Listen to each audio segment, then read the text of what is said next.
Hello everyone, আমি অনামিকা New Zealand থেকে আমার নতুন একটি ব্লগে আপনাদের সবাইকে জানাই অনেক অনেক স্বাগতম। আশা করি আপনারা সবাই ভালো আছেন আর সুস্থ আছেন। আজ আমি চলে এসেছি আমাদের বাড়ির কাছেই নিউজিল্যান্ডের অন্যতম বড় রিটেল স্টোর উলওয়ার্সে। আমাদের বাড়ির কাছেও একটা উলওয়ার্স আছে, তবে সেটা তুলনামূলক একটু ছোট। আর আজ আমি যে স্টোরটাতে এসেছি শুনেছি এই স্টোরটা নাকি অনেক বড় এবং অনেক জিনিসপত্রও পাওয়া যায়। তাই ভাবলাম কিছু প্রয়োজনীয় জিনিসপত্র কেনার পাশাপাশি আপনাদেরকেও এই স্টোরটা একটু ঘুরিয়ে দেখাই। তো চলুন দেরি না করে ভেতরে যাই।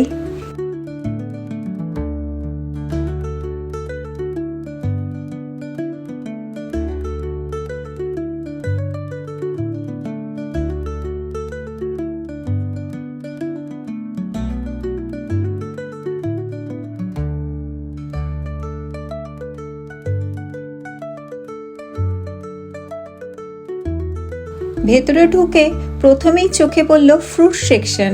আর এখানে রয়েছে বিভিন্ন ধরনের আপেল, নানান রঙের আঙুর, কমলা লেবু, অ্যাভোকাডো সহ আরও অনেক রকমের তাজা ফল। এখানকার আঙুরগুলো সাধারণত খুব মিষ্টি হয় আর বিভিন্ন রঙেরও আঙুর পাওয়া যায়, যেমন কালো, লাল, সবুজ। এছাড়াও রয়েছে বিভিন্ন রঙের আপেল, তবে সবুজ রঙের যে আপেলটা সেটা একটু টক হয়। হেলদি লাইফস্টাইলের জন্য নিউজিল্যান্ডারদের কাছে এই ফ্রুট সেকশনটা খুবই জনপ্রিয়।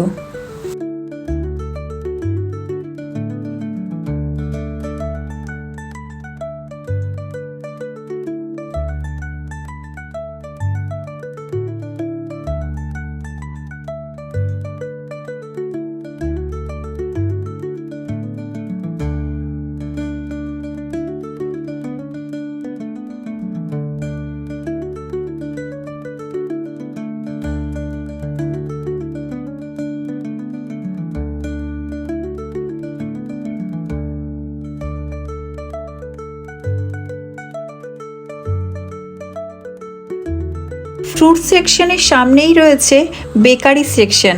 আর এখানে এলে দেখা যায় বিভিন্ন ধরনের পাউরুটি, ক্রোশো, মাফিন, ড্যানিশ পেস্ট্রি, স্কোন, ডোনাট, আরও ছোট ছোট বিভিন্ন রকমের কেক। আর প্রতিটি আইটেম এত সুন্দরভাবে সাজানো আছে, এখানে দেখলেই খেতে ইচ্ছে করে। বলতে পারেন সকালের ব্রেকফাস্ট থেকে শুরু করে বিকেলে চায়ের সঙ্গী হিসেবে সব ধরনের বেকারির খাবারই এখানে পাওয়া যায়।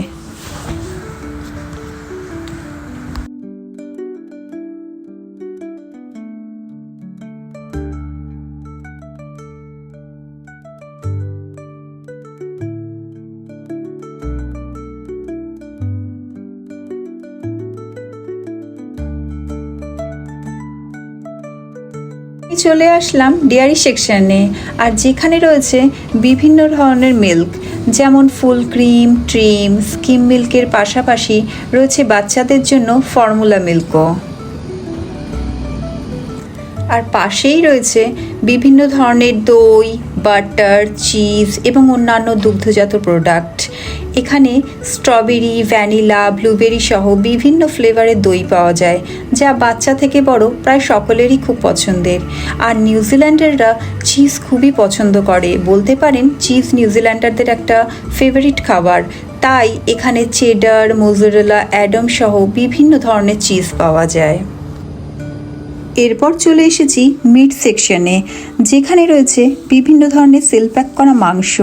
এখানে chicken breast, wings, leg piece, boneless চিকেনের পাশাপাশি ল্যাম্ব, বিফ ও পর্কের বিভিন্ন ধরনের কাট পাওয়া যায়।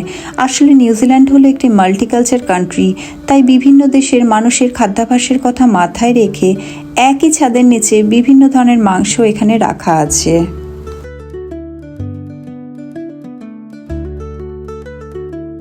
আর পাশের ফ্রোজেন সেকশনেই দেখতে পেলাম বড় বড় প্রন বা চিংড়ি, যেগুলো বারবিকিউ করার জন্য নিউজিল্যান্ডাররা ব্যবহার করে থাকেন।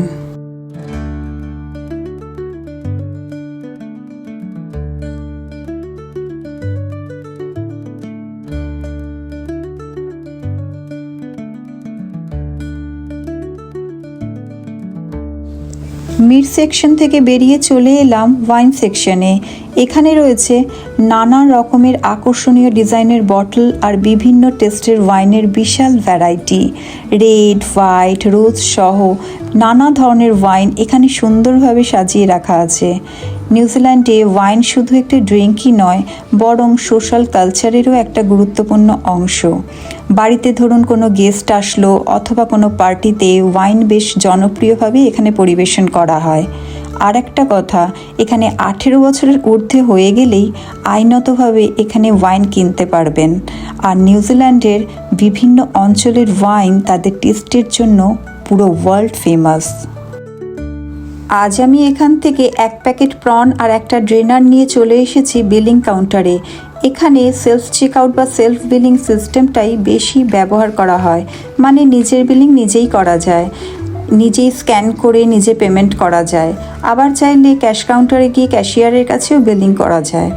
আর সবচেয়ে মজার বিষয় হলো এখানে পুরো সিস্টেমটাই চলে বিশ্বাসের ওপর, কারণ আলাদা করে কোনো চেকিং বা সিকিউরিটি দেখা হয় না। আর এই স্বাধীন দ্রুত প্রক্রিয়াটাই এখানে শপিং এক্সপিরিয়েন্সকে আরও সহজ করে তুলেছে। ব্লগটা বড় না করে আজ আমি এখানেই শেষ করছি। ভিডিওটা কেমন লাগলো অবশ্যই আমাকে কমেন্ট বক্সে জানাবেন। আর ভিডিওটা যদি আপনি ফেসবুক থেকে দেখে থাকেন তাহলে অবশ্যই পেজটা ফলো করে দেবেন। আর যদি ইউটিউব থেকে দেখে থাকেন তাহলে অবশ্যই সাবস্ক্রাইব করে আমার পাশে থাকবেন। সকলে খুব ভালো থাকবেন, সুস্থ থাকবেন আর আনন্দে থাকবেন। Bye bye.